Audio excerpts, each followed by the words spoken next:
주님의 평화가 여러분과 함께하길 빕니다. 오늘 우리가 나눌 이야기에 귀 기울여 주시는 것만으로도 진실을 향한 발걸음에 동참하는 귀한 나눔이 됩니다. 괜찮으시다면 구독과 좋아요로 이 여정에 힘을 보태주시면 감사하겠습니다. 여러분의 가정에 늘 하느님의 은총이 가득하기를 기도합니다. 이야기의 시작은 1982년 런던의 한 다리 밑 차가운 강물 위였습니다. 경찰이 런던의 블랙프라이어스 다리 아래에서 로베르토 칼비의 시신을 발견했을 때 그의 주머니는 벽돌과 1만 5천 달러의 현금으로 가득 차 있었습니다. 언론은 그것을 자살이라 불렀고 마피아는 경고라고 말했으며 바티칸은 그저 불행한 일이라고만 했습니다. 돈과 권력, 그리고 역사가 충돌하는 이곳에서는 보이는 것이 전부가 아닐 때가 많습니다. 1982년 로베르토 칼비의 죽음은 단순히 한 은행가의 종말이 아니었습니다. 그것은 현대 세계에서 가장 비밀스럽고 위험한 금융제국의 민낯이 드러나는 순간이었습니다. 신앙과 권력, 그리고 바티칸을 통해 흘러들어간 추적 불가능한 수십억 달러 위에 세워진 제국 말입니다. 어떻게 한 가톨릭 은행가가 다리 밑에서 시신으로 발견되었는지를 이해하려면 우리는 먼저 사제와 대리석의 도시 바티칸이 어떻게 금융 초강대국이 되었는지 알아야 합니다. 이야기는 거의 100년 전으로 거슬러 올라갑니다. 1929년 비오 11세 교황은 베니토 무솔리니와 라테란 조약을 체결합니다. 이 협정은 세 가지 중요한 결과를 낳았습니다. 첫째, 바티칸 시국을 주권국가로 만들었고, 둘째, 가톨릭 교회의 정치적 독립을 보장했으며, 셋째, 수세기 동안 잃어버렸던 재산에 대해 보상했습니다. 무솔리니가 지불한 17억 5천만 리라의 현금과 국채는 바티칸 현대 재산의 초석이 되었습니다. 이 막대한 자금을 관리하기 위해 교회는 새로운 기관을 설립했습니다. 바로 종교사업을 위한 기관, 즉 이스티투토 피알 엘리 오페어 디 럴리지오니이며 우리는 이것을 바티칸 은행이라고 부릅니다. 공식적인 임무는 영적인 것이었습니다. 종교 프로젝트와 자선단체를 위한 기금을 관리하는 것이었죠. 하지만 실질적인 이점은 지극히 세속적이었습니다. 주권국가의 은행으로서 바티칸 은행은 이탈리아 법의 테두리 밖에서 운영되었습니다. 세금도, 회계 감사도, 투명성도 없었습니다.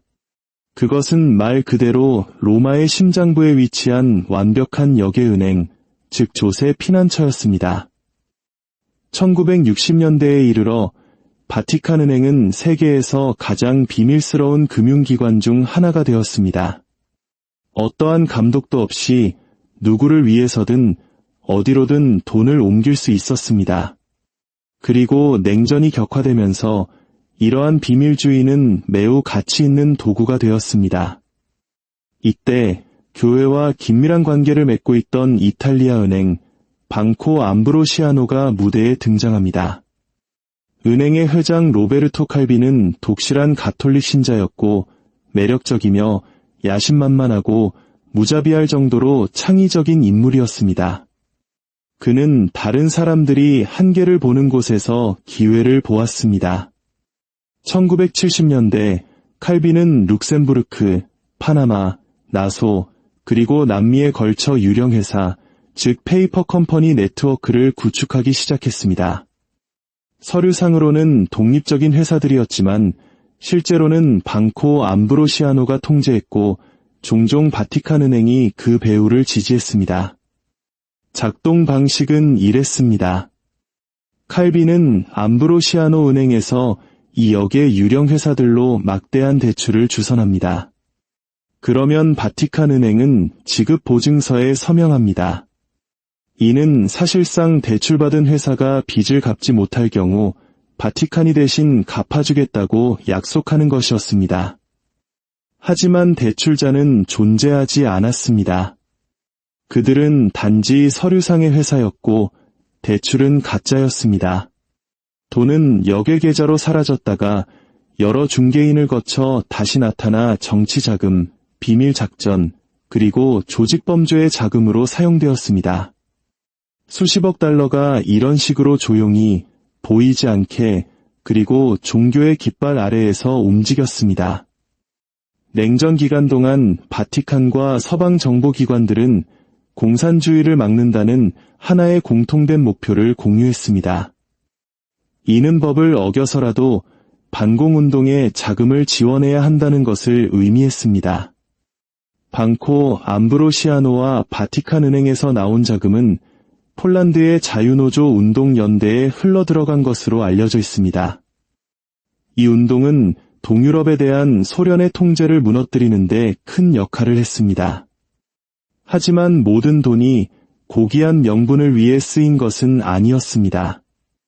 일부는 라틴 아메리카의 우익 독재 정권으로 암시장 무기 거래로 그리고 시칠리아 마피아가 관리하는 마약 밀매 경로로 흘러들어갔습니다. 냉전의 논리 속에서 도덕은 하나의 화폐가 되었고 아이러니컬하게도 교회는 하느님과 국가를 위한 돈 세탁 기관이 되어버렸습니다. 이 거미줄의 중심에는 시카고 출신의 미국인 사제 폴 마르친쿠스 대주교가 있었습니다. 그는 바티칸 은행의 총재였습니다. 키가 180cm가 넘는 거구였던 그는 고릴라라는 별명으로 불렸습니다. 그는 바오로 6세 교황과 요한 바오로 2세 교황 모두와 가까웠으며 바티칸 내에서는 아무도 건드릴 수 없는 인물로 여겨졌습니다. 마르친쿠스와 칼빈은 사실상 평행적인 글로벌 금융 시스템의 파트너가 되었습니다. 종교적인 명분을 방패 삼아 기존 금융 채널로는 추적할 수 없는 돈을 움직였습니다. 한동안 이 시스템은 완벽하게 작동했습니다. 방코 암브로시아노는 유럽과 라틴 아메리카 전역으로 확장했고 수익은 급증했습니다. 칼빈은 가톨릭계에서 하느님의 은행가로 칭송받았습니다. 하지만 환상은 깨지기 시작했습니다. 1978년 이탈리아 금융당국은 암브로시아노 은행이 승인 없이 막대한 자금을 해외로 빼돌린 사실을 발견했습니다.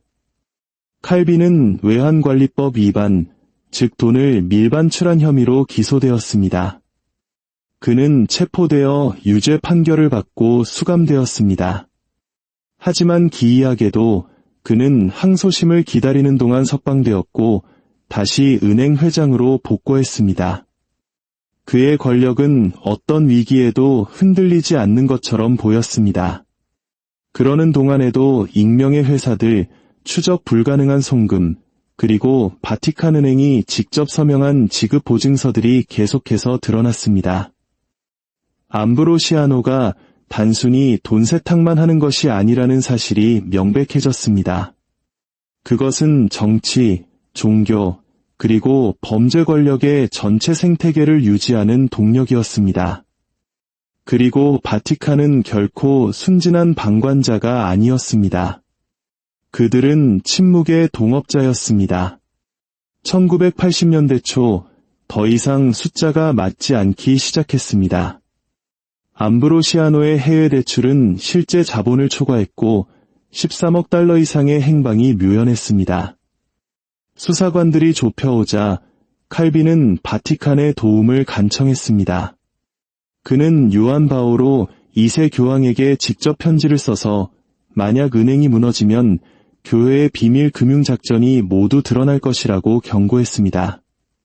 그의 간청은 응답받지 못했습니다.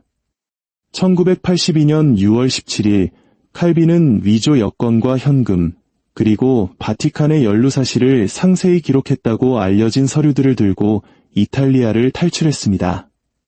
그리고 열흘 후 그는 런던의 블랙프라이어스 다리 아래에서 시신으로 발견되었습니다.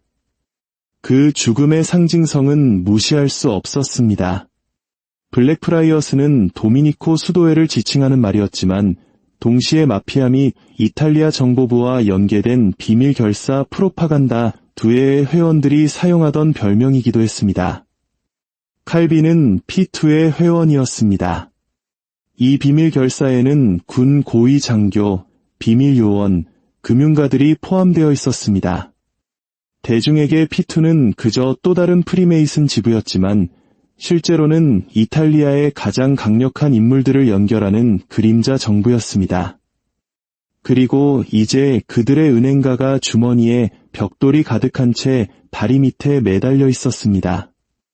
그의 비서 역시 밀라노의 은행 본사에서 추락사한 뒤였습니다. 몇 주 안에 은행은 완전히 붕괴했습니다. 이어진 것은 현대 역사상 가장 복잡한 금융수사 중 하나였습니다. 회계 감사관들은 수십 개의 유령 회사를 통해 사라진 돈의 흔적을 쫓았고 그 흔적은 계속해서 바티칸 은행을 가리켰습니다. 바티칸은 모든 것을 부인했습니다. 바티칸 은행은 단지 주주일 뿐 암브로시아노에 비대 책임이 없다고 주장했습니다.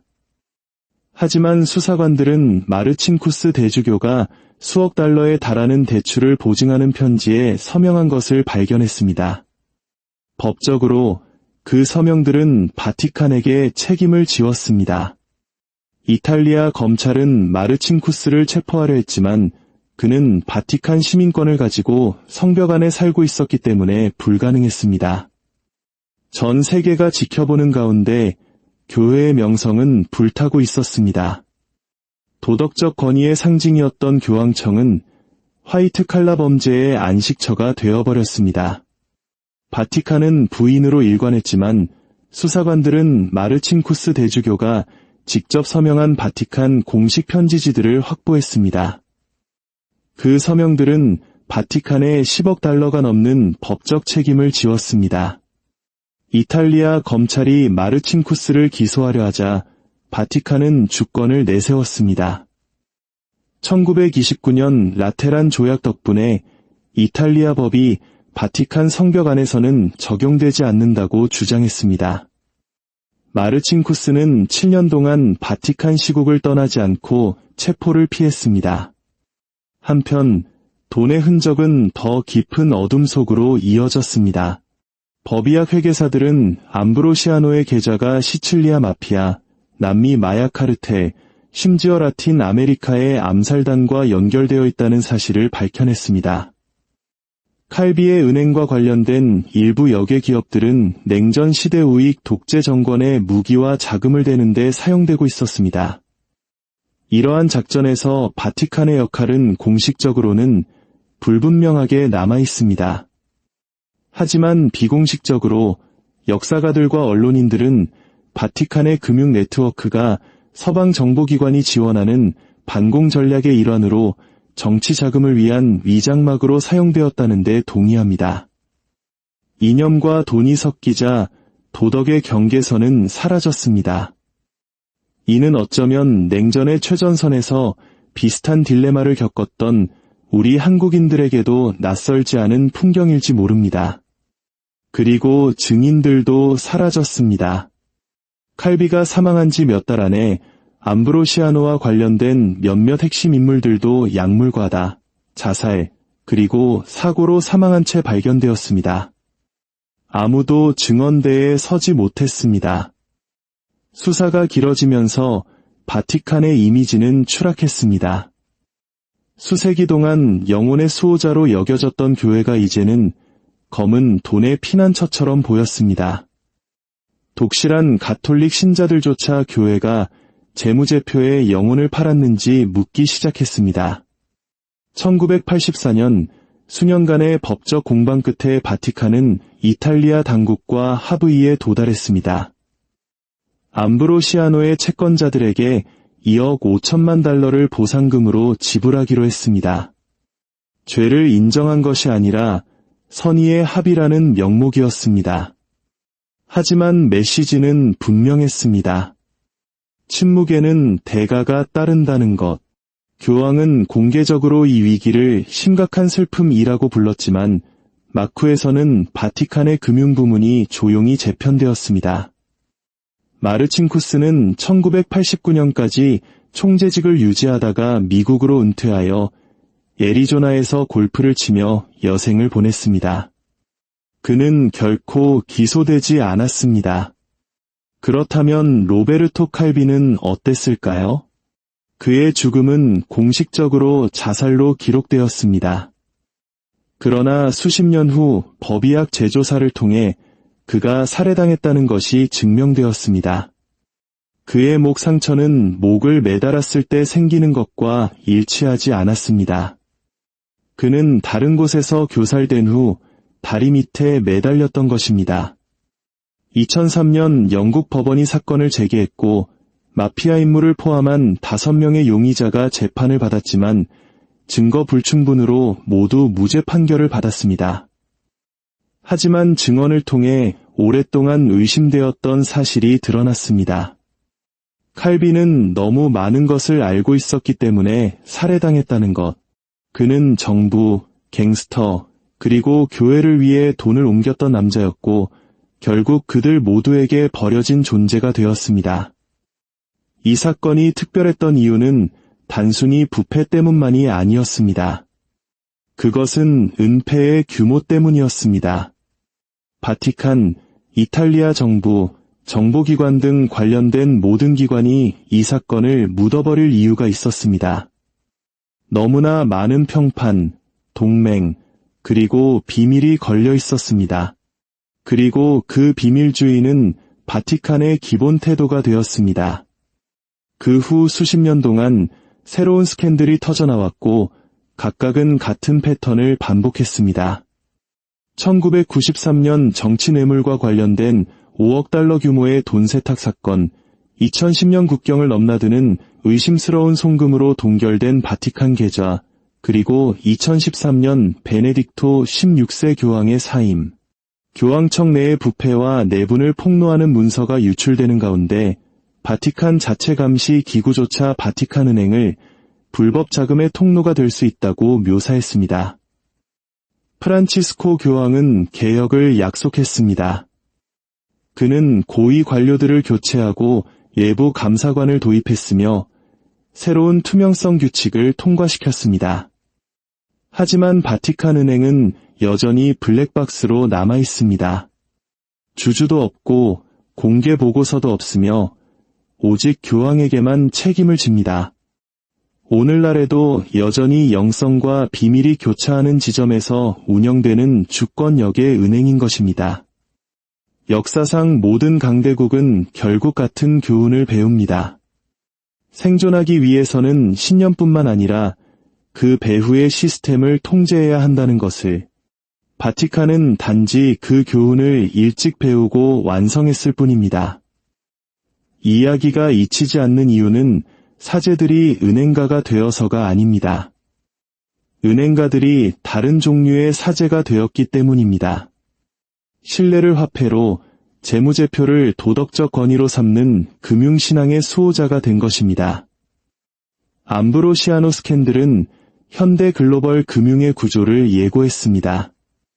역의 계좌, 유령회사, 정치자금 세탁, 그리고 종교, 기업, 국가 권력의 조용한 융합.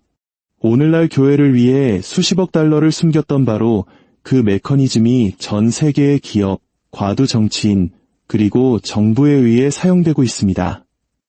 교회는 부패를 발명하지 않았습니다. 단지 그 부패에 세례를 주었을 뿐입니다. 결국 이 사건은 신학에 관한 것이 아니었습니다. 그것은 도덕적, 정치적, 그리고 재정적 지렛대에 관한 것이었습니다.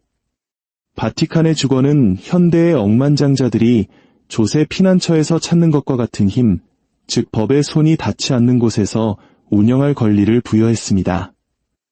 그렇기 때문에 수십억 달러와 은행가를 잃고도 바티칸 은행은 살아남았습니다. 실패할 수 없었습니다. 그 역할을 인정하는 것은 신앙과 금융이 별개라는 환상을 깨뜨리는 것을 의미했기 때문입니다. 그리고 권력에 있어 환상은 모든 것입니다. 이상과 현실의 거리가 멀수록 그 그림자는 더욱 짙어지기 마련입니다. 암브로시아노 스캔들은 세계에서 가장 오래된 종교 제국이 동시에 가장 정교한 금융 제국 중 하나였음을 보여주었습니다. 로베르토 칼비의 시신은 런던의 다리 밑에서 흔들렸을지 모르지만 그가 구축한 시스템은 결코 멈추지 않았습니다. 진화하고 디지털화되었으며 전 세계로 퍼져나갔습니다. 오늘날에도 바티칸 은행은 수십억 달러의 자산을 관리하고 어떤 국가의 사법권 밖에서 운영됩니다. 교황들이 소박함을 설교할지라도 돈의 제국은 온전하게 남아 있습니다. 신앙은 그 순수한 형태에서 증거 없는 믿음을 요구합니다. 그리고 금융 역시 숫자를 걷어내면 같은 것을 요구합니다. 바로 신뢰입니다. 바티칸을 뒤흔든 숨겨진 금융 스캔들은 단순한 탐욕에 관한 이야기가 아니었습니다. 그것은 권력의 가장 오래된 유혹, 즉 더 높은 것을 섬긴다고 주장할 때 규칙이 자신에게는 적용되지 않는다는 믿음에 관한 것이었습니다. 오늘 이 이야기가 여러분의 마음에 깊은 울림을 주었기를 바랍니다. 주님의 은총이 언제나 여러분의 길을 비추시길 기도합니다.